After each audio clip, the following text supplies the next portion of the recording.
Jemaat yang dikasihi Tuhan, Majelis Jemaat dan pelayan firman yang bertugas mengucapkan selamat pagi, selamat beribadah. Hari ini kita memasuki minggu ketiga sesudah Paskah. Marilah di dalam ibadah ini kita menaikkan puji syukur kepada Tuhan. Ibadah pagi hari ini dilayani oleh Penatua Jamie Henok Nafi. Dengan bimbingan kuasa Roh Kudus kita percaya ibadah ini akan membawa berkat bagi hidup beriman kita. Untuk menyambut firman Tuhan, kami undang jemaat untuk berdiri dan memuji Tuhan dari nyanyian Jemaat Gita Bakti 24 ayat 1 dan 2.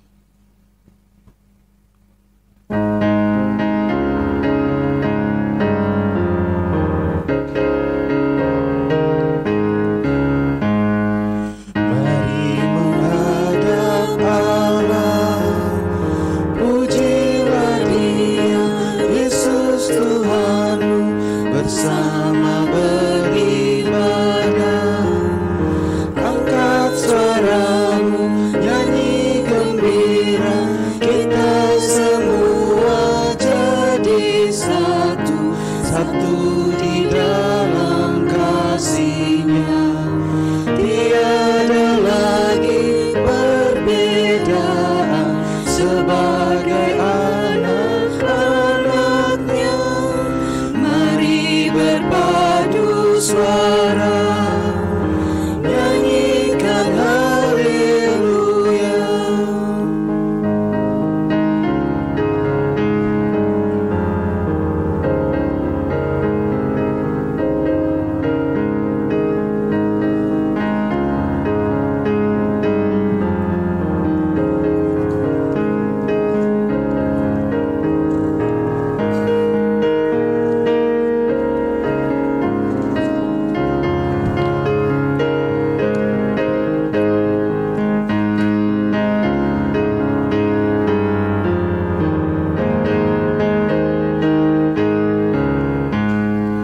Buang dendam di hati, jangan kau bawa, jangan kau simpan. Ampunilah dahulu. Jika di hati ada amarah, isi hatimu Tuhan tahu. Janganlah kau sembunyikan, agar kau dapat beribadah. Tiada ganjaran apapun. Mari berpadu suara, nyanyikan haleluya. Pertolongan kita adalah dalam nama Tuhan yang menjadikan langit dan bumi.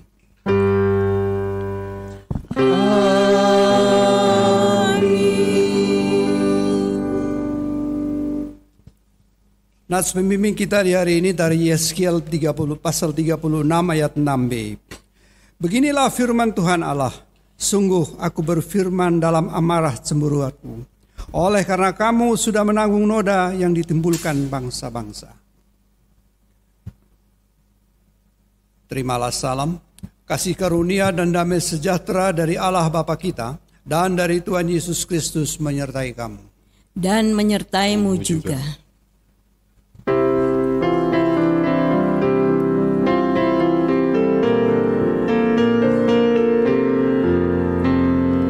Bukan karena upahmu dan bukan karena kebajikan hidupmu, bukan persembahanmu dan bukan pula hasil perjuanganmu.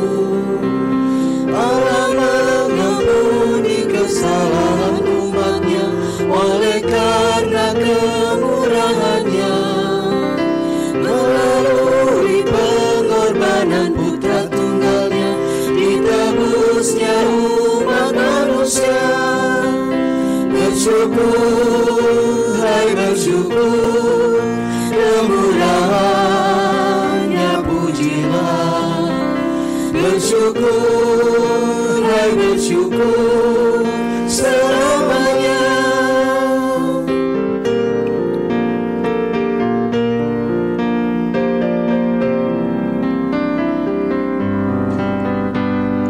Janganlah kau bermegah dan jangan pula meninggikan dirimu.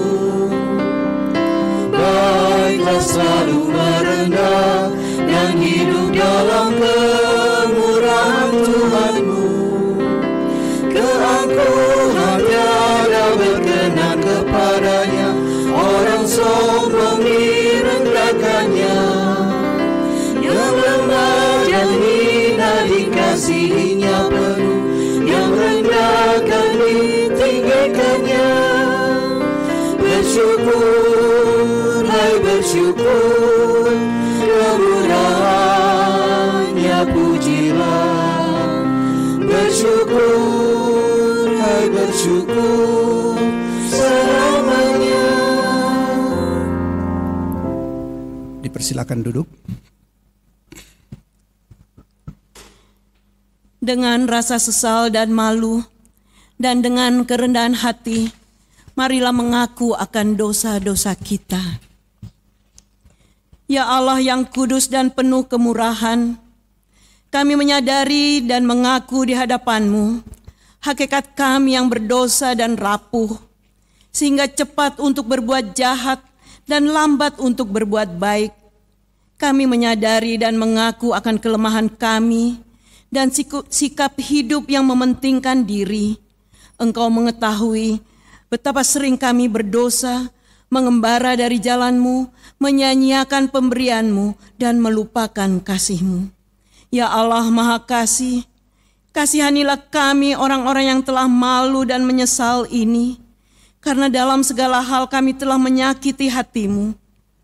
Ajarlah kami untuk membenci kesalahan yang kami lakukan. Bersihkanlah kami dari dosa demi nama anak-Mu yang kekasih. Tolonglah kami ya Allah yang pengasih, agar kami hidup dalam terang-Mu dan berjalan pada jalan-Mu sesuai perintah Yesus Kristus Tuhan kami. Demikian pengakuan umat-Mu, dengarlah ya Tuhan.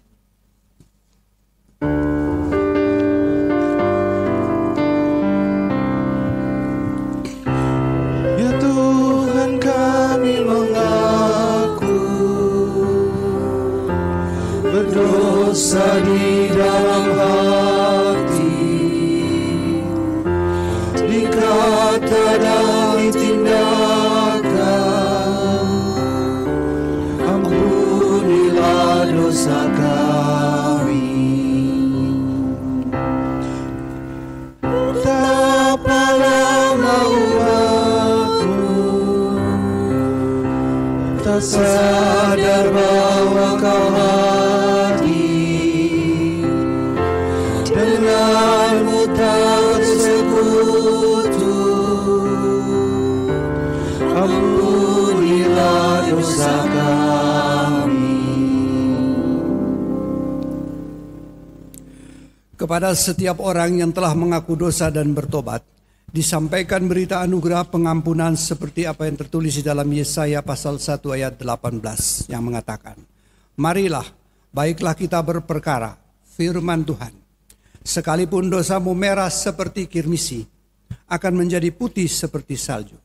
Sekalipun berwarna merah seperti kain kesumba, akan menjadi putih seperti bulu domba.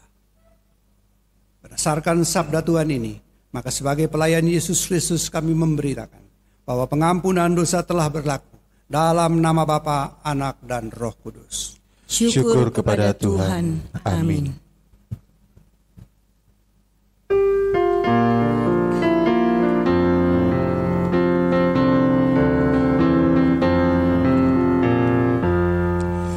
Dosamu dihapuskan, jadi putih dan bersih. Dosamu dihapuskan, jadi putih dan bersih. Meskipun merah bergermisi, kan diputihkan. Dosamu dihapuskan, dosamu dihapuskan, jadi putih dan bersih, jadi putih dan bersih.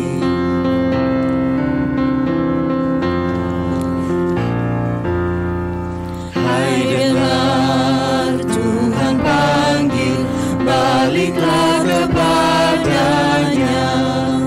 Hai dengar Tuhan panggil, baliklah kepadanya. Sungguhlah agung dan mulia kasih sayangnya. Hai dengar Tuhan panggil, hai dengar Tuhan panggil, baliklah kepadanya, baliklah kepadanya.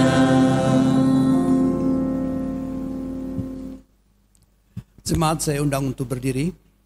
Bersama-sama kita akan mendengar perintah hidup baru, seperti apa yang tertulis di dalam Filipi pasal 2 ayat 1 sampai dengan ayat yang 11 di bawah terang judul Nasihat supaya bersatu dan merendahkan diri seperti Kristus. Jadi karena dalam Kristus ada nasihat, ada penghiburan kasih, ada persekutuan roh, ada kasih mesra dan belas kasihan. Karena itu, sempurnakanlah sukacitaku dengan ini. Hendaklah kamu sehati sepikir dalam satu kasih, satu jiwa, satu tujuan. Dengan tidak mencari kepentingan sendiri atau puji-pujian yang sia-sia. Sebaliknya hendaklah dengan rendah hati yang seorang menganggap yang lain lebih utama daripada dirinya sendiri. Dan janganlah tiap-tiap orang hanya memperhatikan kepentingannya sendiri, tetapi kepentingan orang lain juga. Hendaklah kamu dalam hidupmu bersama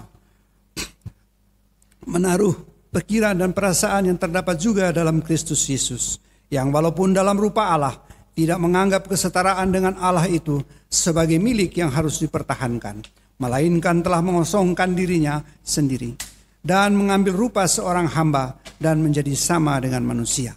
Dan dalam keadaan sebagai manusia, ia telah merendahkan dirinya dan taat sampai mati, bahkan sampai mati di kayu salib.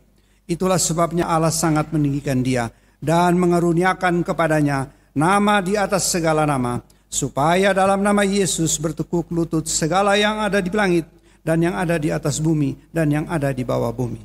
Dan segala lidah mengaku Yesus Kristus adalah Tuhan bagi kemuliaan Allah Bapa.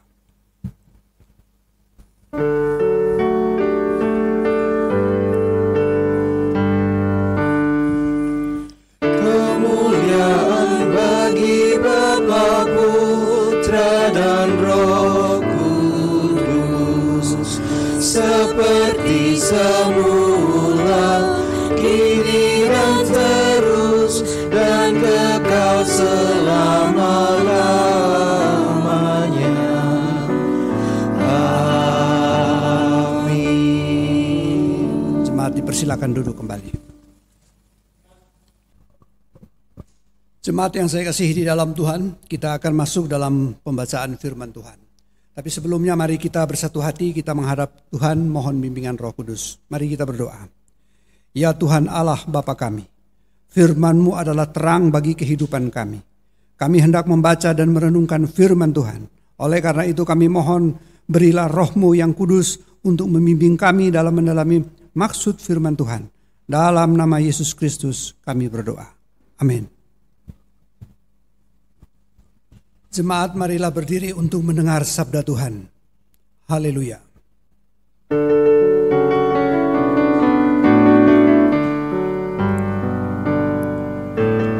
Haleluya, haleluya, pujilah Tuhanmu selamanya. Haleluya, nyanyi dan soraklah, agungkan namanya, pujilah Tuhanmu selamanya. Haleluya. Pembacaan Alkitab hari ini terambil dari Yehezkiel pasal 36 ayat 1 sampai dengan 7 yang menyatakan pembaharuan Israel. Hai engkau anak manusia, bernubuatlah mengenai gunung-gunung Israel dan katakanlah, hai gunung-gunung Israel, dengarlah firman Tuhan. Demikianlah firman Tuhan Allah. Oleh karena musuh ini berkata mengenai kamu, syukur, bukit-bukit dari dahulu kala sudah menjadi milik kita.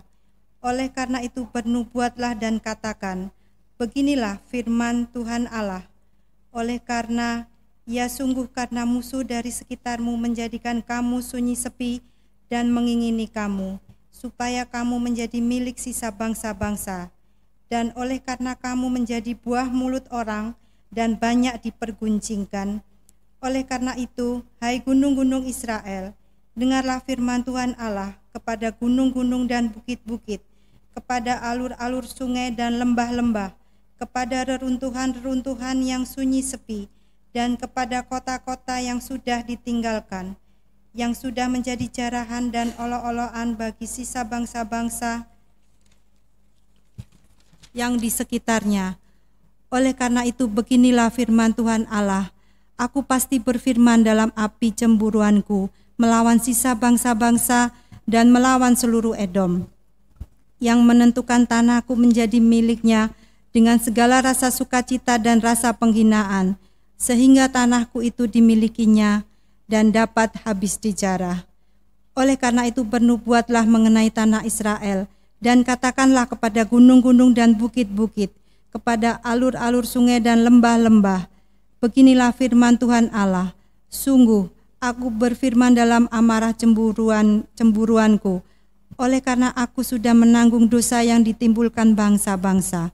Oleh sebab itu beginilah firman Tuhan Allah, aku bersumpah bahwa bangsa-bangsa yang di sekitarmu sendiri pasti akan menanggung noda mereka. Demikianlah firman Tuhan. Hendaklah firman-Nya diam dengan segala kekayaannya di antara kamu, dan ucaplah syukur kepada Allah.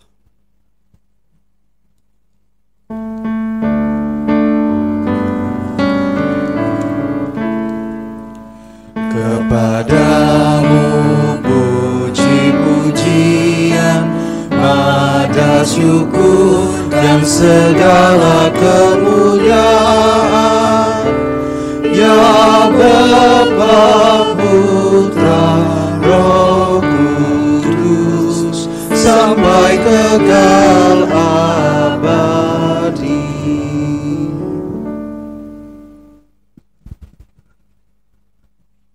Jemaat dipersilakan duduk kembali.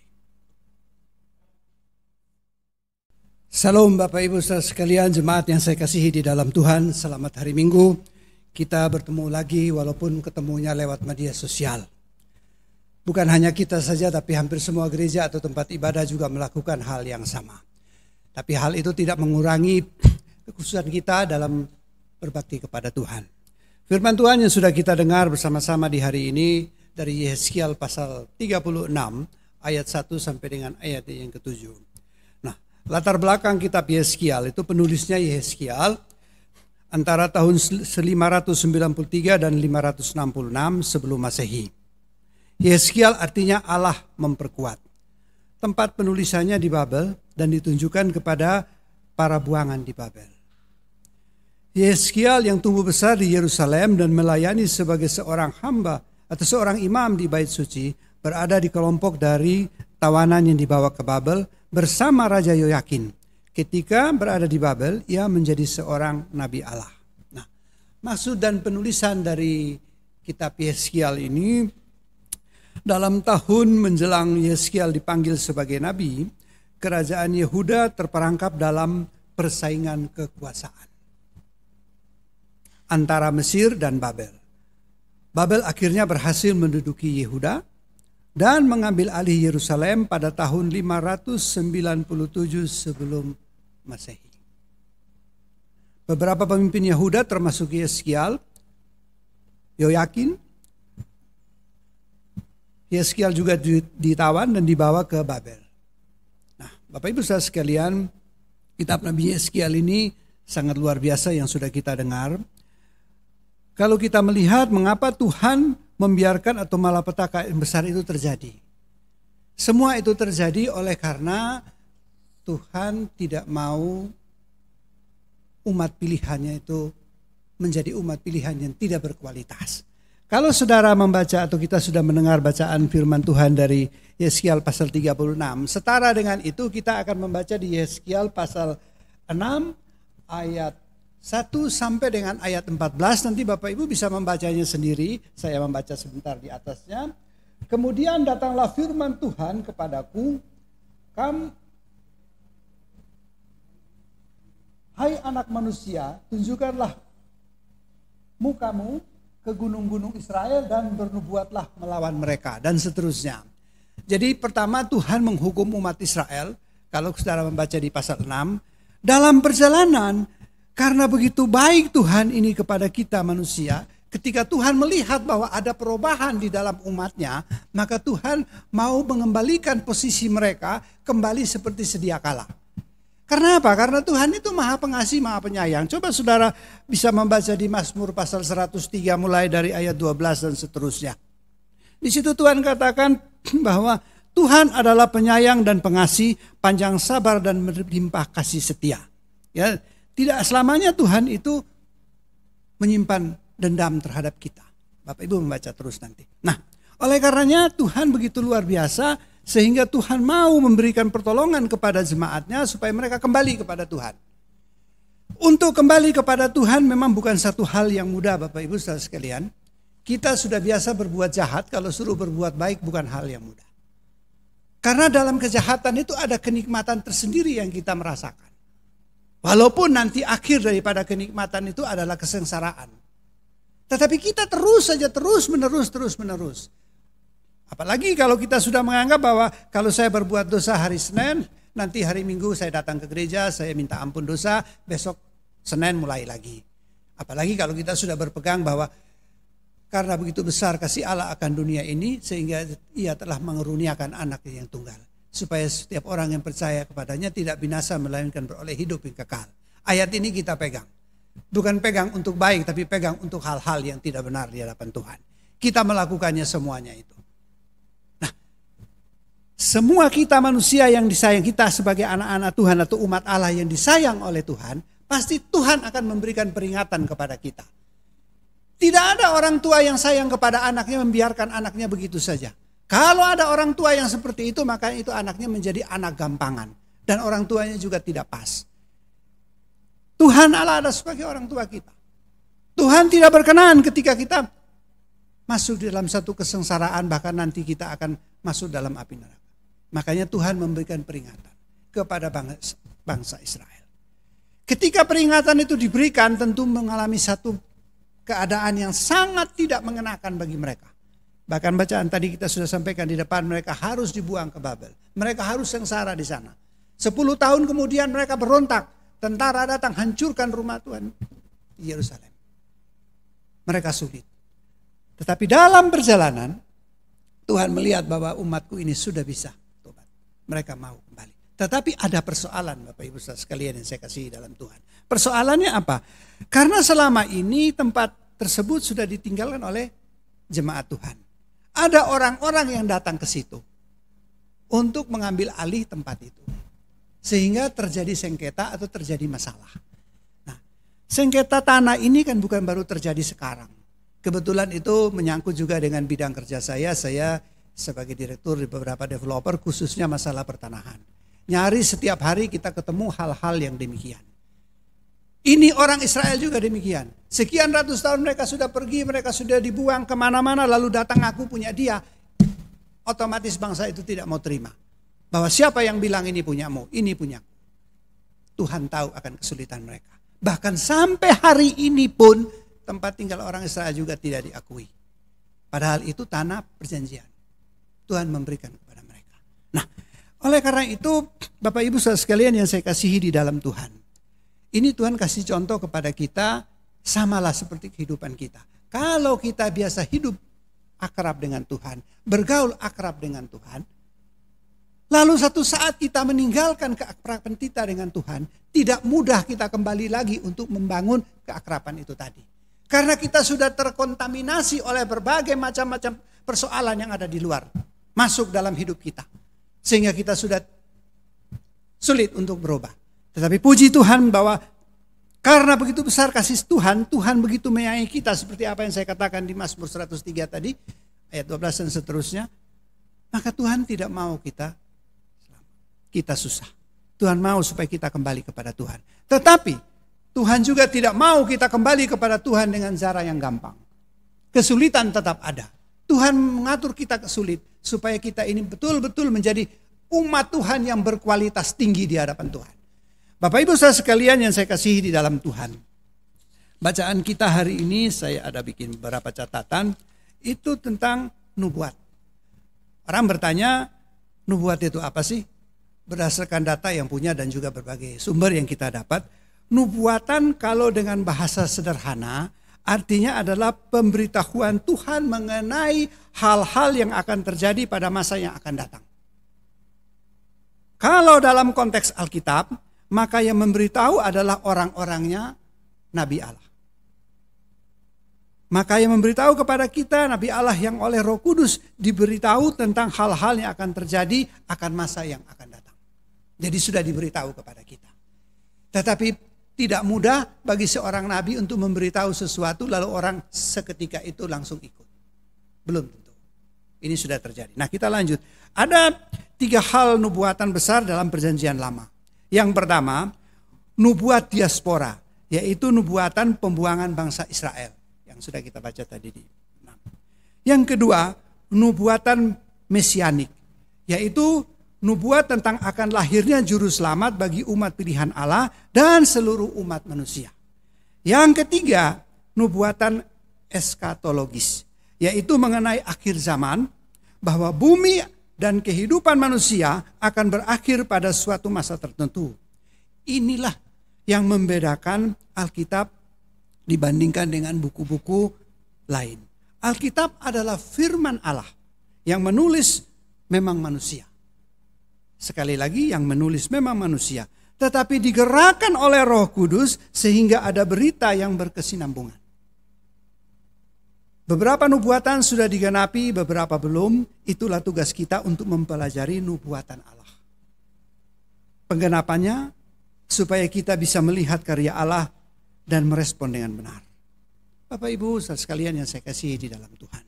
Sekarang ini dengan keadaan dunia yang saya katakan dunia dalam keadaan rawa paya ini, COVID di mana-mana, terjadi juga konflik antara kita hamba Tuhan, yang satu bilang begini, satu bilang begitu, sehingga membuat jemaat juga jadi bingung.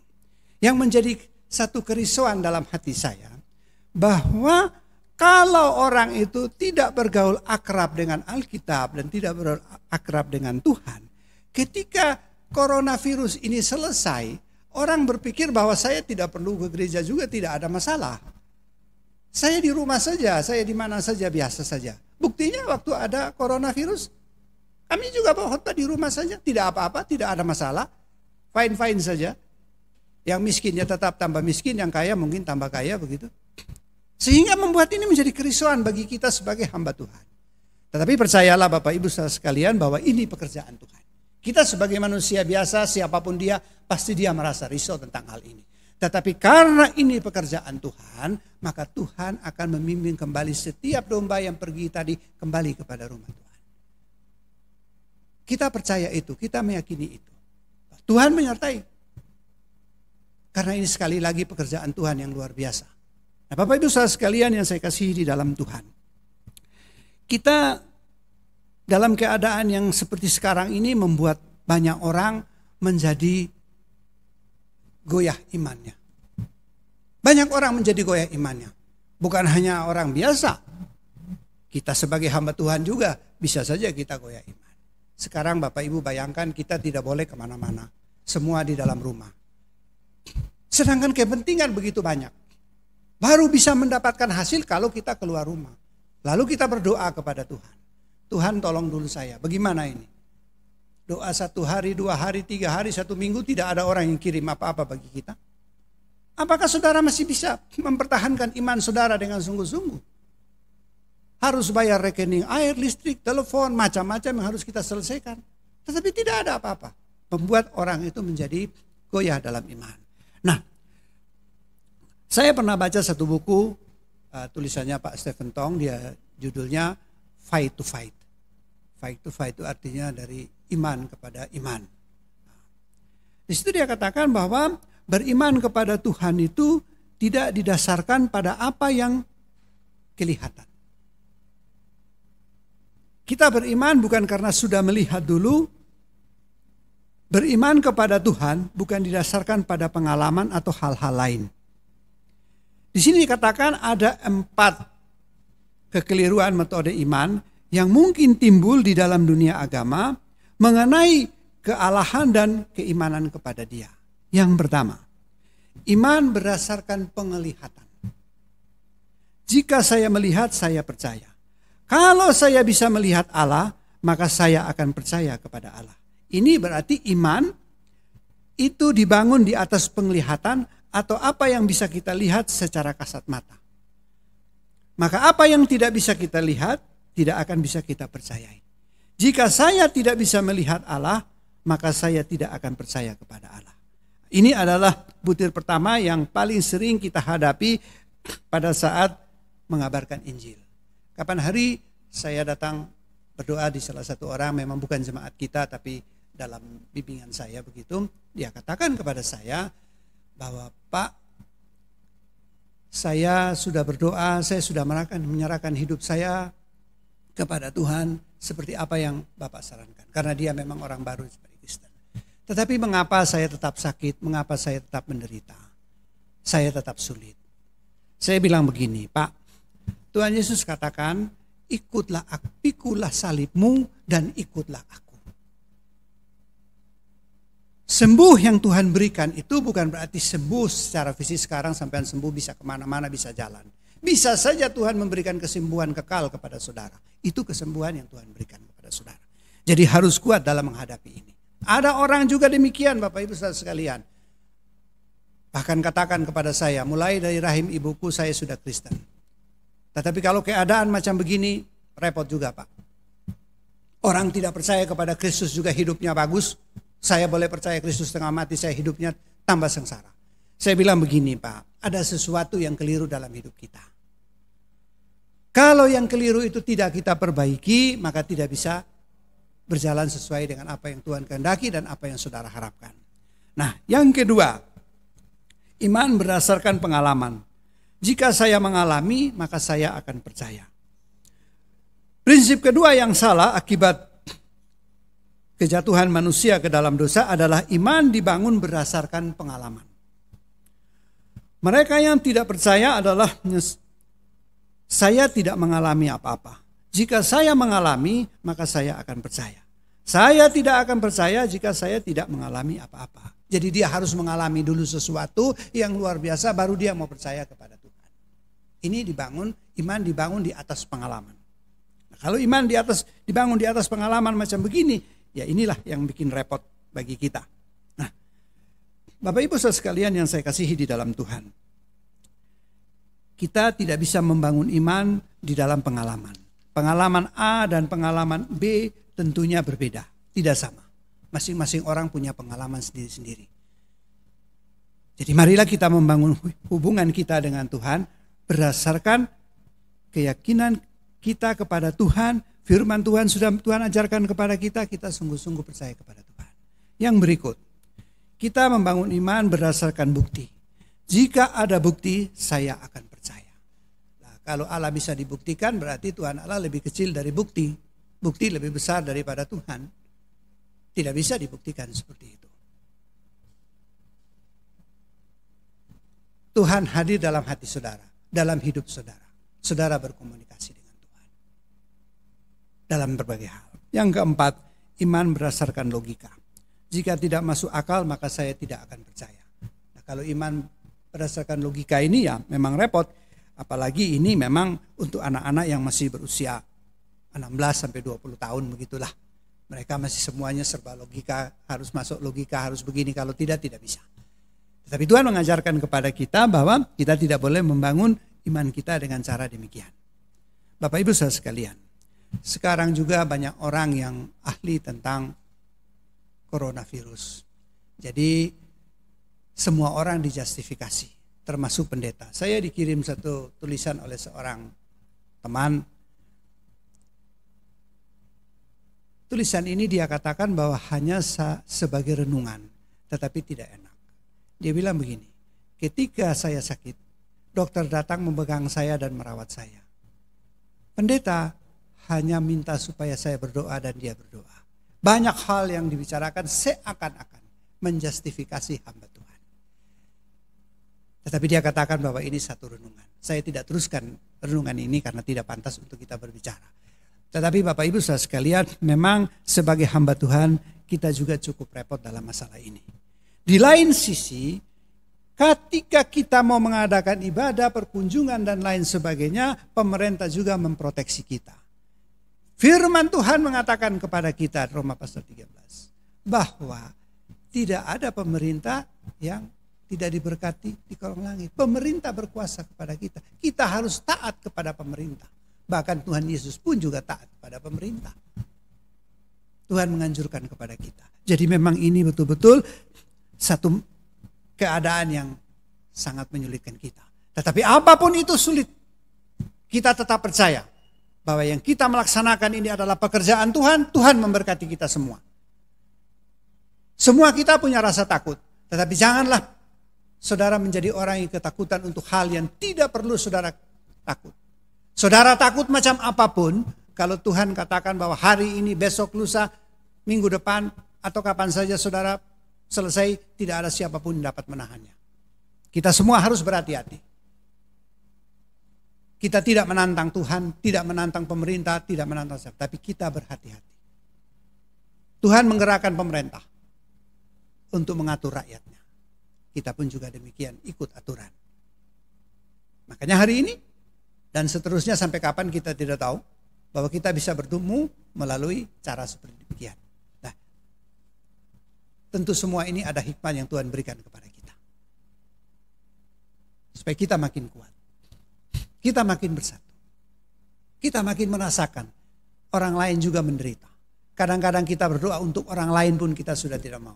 Apalagi kita mau berbagi harta benda kita. Berdoa saja loh kita sudah tidak mau. Sudah enggan untuk mendoakan orang lain. Tapi Tuhan katakan kepada kita, berdoalah untuk orang kudus, untuk semua, untuk pemerintah, bangsa dan negara kita berdoa. Bapak Ibu saudara sekalian yang saya kasihi di dalam Tuhan. Saudara tentu berpikir bahwa ya, mungkin para hamba Tuhan berbicara demikian enak saja berbicara. Tapi kami ini sebagai jemaat menderita. Ya, kita semua sama-sama menderita. Kita semua sama-sama dalam keadaan sulit. Tetapi janganlah karena dalam keadaan sulit lalu kita menghujat Tuhan. Tapi dalam keadaan kita seperti apapun, ucap syukurlah kamu di dalam segala hal. Itu yang dikehendaki Tuhan di dalam hidupmu. Dari pembicaraan kita melihat suatu sisi Tuhan sangat murka kepada dosa-dosa kita.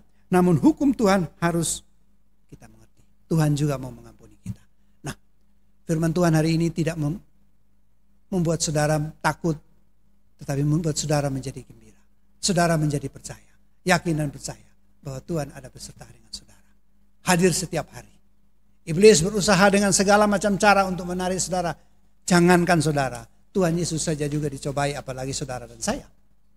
Tetapi janganlah itu kita menjadi alasan. Tetap yakin dan percaya Tuhan ada, Tuhan menyertai kita dalam keadaan kita seperti apapun. Kita saling mendukung di dalam doa, baik sebagai umat Tuhan, baik kita sebagai bangsa dan negara, supaya persoalan ini cepat dapat selesai, sehingga kita dapat beribadah seperti biasanya. Tuhan memberkati kita. Amin.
Puji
Jemaat yang saya kasihi di dalam Tuhan, saya undang berdiri.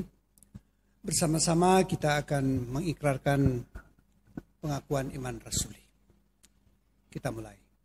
Aku percaya kepada Allah, Bapa yang Maha Kuasa, Khalik langit dan bumi, dan kepada Yesus Kristus, Anaknya yang tunggal Tuhan kita, yang dikandung daripada Roh Kudus, lahir dari anak darah Maria, yang menderita di bawah pemerintahan Pontius Pilatus, disalibkan, mati dan dikuburkan, turun ke dalam kerajaan maut. Pada hari yang ketiga, bangkit pula dari antara orang mati, naik ke surga, duduk di sebelah kanan Allah, Bapa yang Maha Kuasa, dan akan datang dari sana untuk menghakimi orang yang hidup dan yang mati. Aku percaya kepada Roh Kudus, gereja yang kudus dan am, persekutuan orang kudus, pengampunan dosa, kebangkitan daging, dan hidup yang kekal. Jemaat dipersilakan duduk kembali.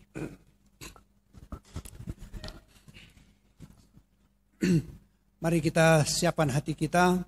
Kita akan masuk di dalam doa syafaat.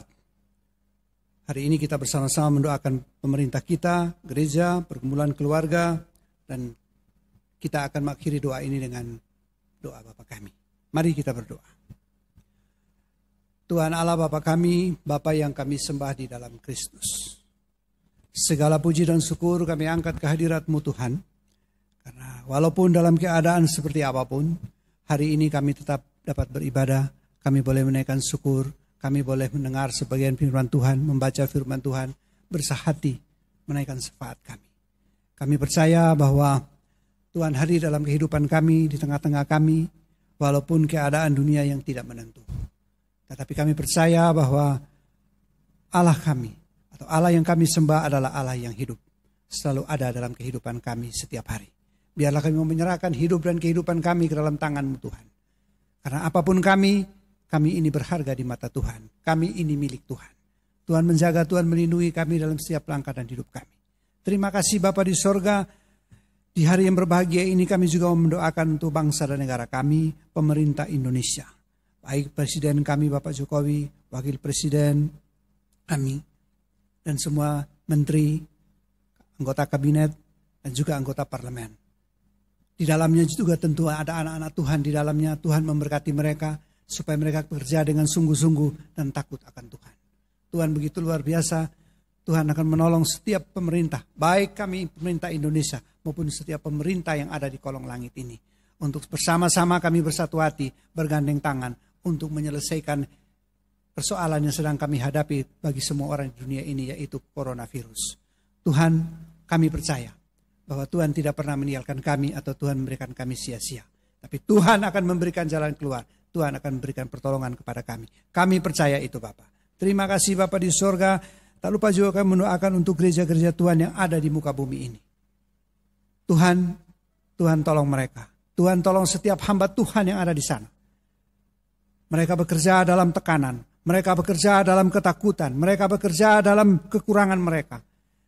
Mereka bekerja dalam kesakitan mereka. Tetapi kami percaya bahwa Tuhan ada di situ. Tuhan hadir di situ. Tuhan menolong mereka. Mereka dapat memberitakan kebenaran firman Tuhan. Sehingga makin banyak orang percaya dan dibaptis di dalam nama Yesus. Terima kasih Bapa di sorga. Kami juga mendoakan untuk gereja kami GPIB. Di seluruh wilayah kerja GPIB. Tuhan memberkati semua pelayan-pelayan Tuhan di sana. Tuhan memberkati pendeta-pendeta ada di sana, presbiter, jemaat. Tuhan tolong mereka. Supaya mereka bersatu hati, bergandeng tangan, berjalan untuk memuji dan memuliakan nama Tuhan. Kami di sini gereja GPIB Bukit Zaitun dengan segala macam pergumulan yang ada di dalamnya. Biarlah kami boleh menyelesaikan bukan dengan kekuatan kami sebagai manusia, tetapi dengan pertolongan Tuhan ada di situ. Karena ini adalah rumah Tuhan. Tuhan memberkati kami semua, baik pendeta kami di sini, Ibu Dina Haba dan keluarga, kami para presbiter, pegawai kantor, semua jemaat sektor 1, 2, 3. Tuhan memberkati kami semua. Tuhan menolong kami semua. Khususnya kami yang bertugas di hari ini. Baik kami para presbiter, organis, pro kantor, petugas-petugas multimedia, dan semua yang terlibat. Tuhan tolong mereka. Tuhan memberkatinya dalam setiap usaha pekerjaan mereka, dalam kehidupan rumah tangga mereka, dalam hubungan mereka dengan siapapun. Supaya dimanapun mereka berada atau kami berada, kami boleh menjadi saksi bagi Tuhan. Terima kasih Bapa di sorga. Tuhan tahu bagaimana keadaan kami. Setiap kami yang dalam keadaan menderita. Janganlah karena dalam penderitaan kami menghujat Tuhan atau kami pergi meninggalkan Tuhan. Tapi dalam penderitaan kami makin datang kepada Tuhan. Kami yakin dan percaya Tuhan akan menolong kami. Terima kasih Bapak. Kami mendoakan khusus untuk provinsi kami, Provinsi Jawa Timur. Tuhan memberkati gubernur kami, Tuhan memberkati wakil gubernur, Tuhan memberkati anggota DPR tingkat 1. Tuhan tolong mereka semua pejabat yang terlibat, baik para medis, dokter, semua yang terlibat di dalam keadaan yang tidak menentu ini. Tuhan memberkati mereka, Tuhan menguatkan mereka, sehingga mereka dapat melayani dengan sungguh-sungguh. Pula kami yang ada di kota Surabaya ini. Tuhan memberkati wali kota kami, Ibu Risma, dan wakil, serta semua jajaran yang ada di dalamnya. Sehingga kami boleh memperoleh damai sejahtera dalam kota yang kami tinggal. Tuhan memberkati, Tuhan menolong. Biarlah kami semua sadar bahwa kami harus taat kepada pemerintah. Terima kasih Bapa di sorga. Banyak hal akan kami naikkan kepadamu. Tetapi ketika kami menyembah Allah yang hidup, kami percaya bahwa Tuhan mendengar setiap doa dan permohonan kami. Tuhan akan membalas setiap doa dan permohonan kami seturut dengan kehendak Tuhan. Terima kasih Bapa. Ya Tuhan, dalam pengasihan-Mu kami mohon. Peliharalah kami dalam kasih Yesus Kristus, Tuhan dan Juru Selamat yang telah mengajar kami berdoa. Bapa kami yang di surga, dikuduskanlah nama-Mu, datanglah kerajaan-Mu, jadilah kehendak-Mu di bumi seperti di surga. Berikanlah kami pada hari ini makanan kami yang secukupnya, dan ampunilah kami akan kesalahan kami, seperti kami juga mengampuni orang yang bersalah kepada kami. Dan janganlah membawa kami ke dalam pencobaan, tapi lepaskanlah kami daripada yang jahat.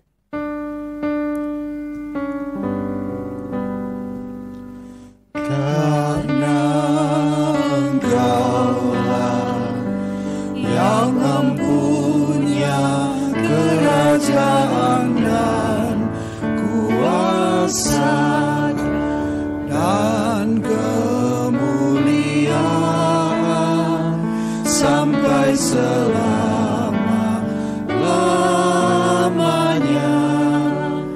Amin.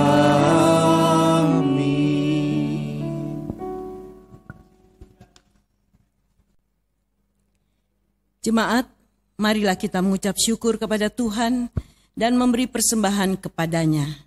Dengarlah nas Alkitab yang terambil dari 1 Tesalonika pasal 5 ayat yang ke-18. Mengucap syukurlah dalam segala hal, sebab itulah yang dikehendaki Allah di dalam Kristus Yesus bagi kamu. Persembahan ibadah minggu yang terkumpul dapat diberikan melalui koordinator sektor masing-masing majelis jemaat yang terdekat, atau ke kantor GPIB Jemaat Bukit Saitun, Jalan Pucang Anom Timur 3, nomor 27 Surabaya, setiap hari Senin, Jumat dan Sabtu mulai pukul 8 sampai pukul 12, atau dapat juga ditransfer nomor rekening akan disampaikan.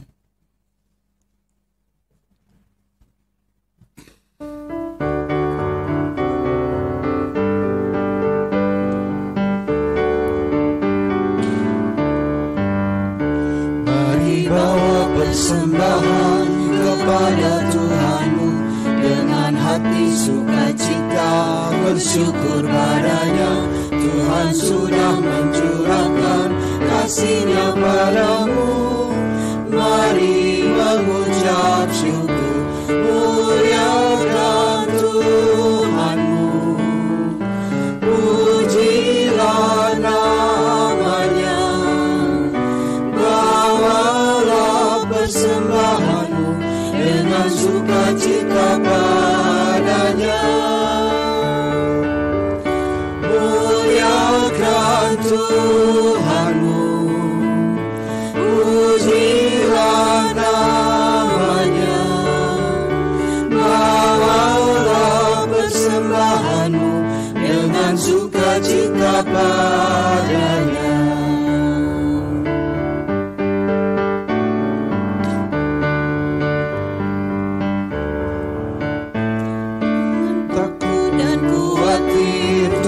Menjagamu, kau tak akan kekurangan di dalam hidupmu. Apapun yang kau butuhkan diberikan Tuhanmu. Mari mengucap syukur.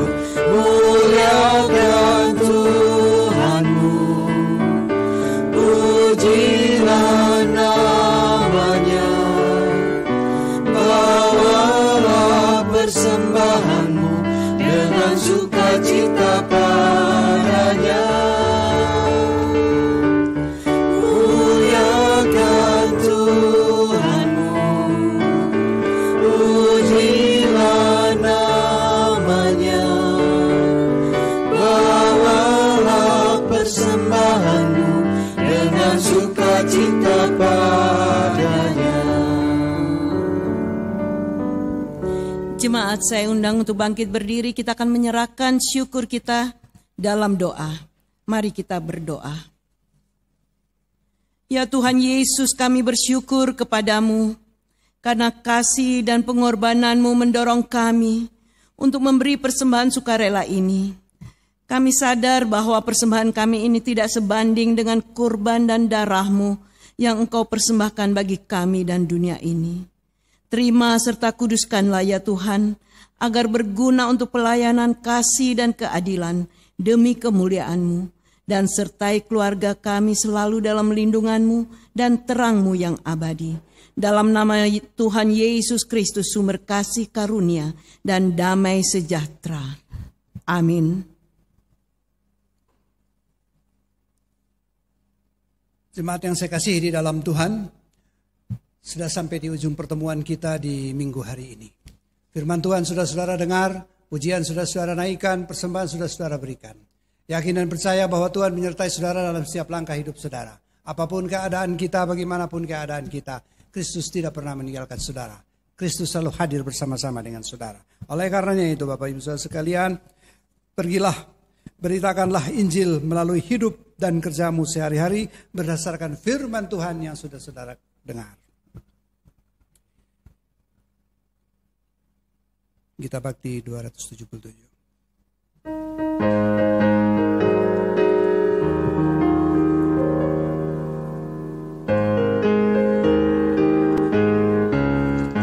Firman Tuhan sudah kau dengar, laksanakan dalam hidupmu.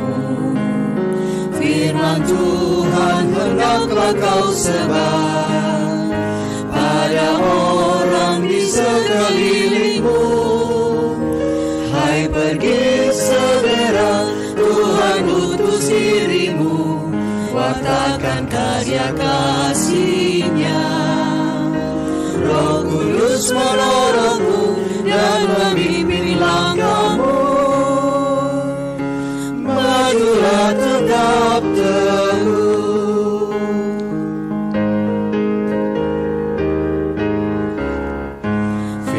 Tuhan jadi pandumu, janganlah andalkan egomu. Sangkal diri sebagai hamba-Nya, jadi saksi setia dan teguh. Hai, pergi segera, Tuhan utus dirimu, wartakan karya kasih-Nya. Roh Kudus menolongmu dan memimpin langkahmu. Majulah tetap teguh. Arahkanlah hati dan pikiranmu kepada Tuhan serta terimalah berkat-Nya. Tuhan memberkati engkau dan melindungi engkau. Tuhan menyinari engkau dengan wajah-Nya dan memberi engkau kasih karunia. Tuhan menghadapkan wajah-Nya kepadamu dan memberi engkau damai sejahtera.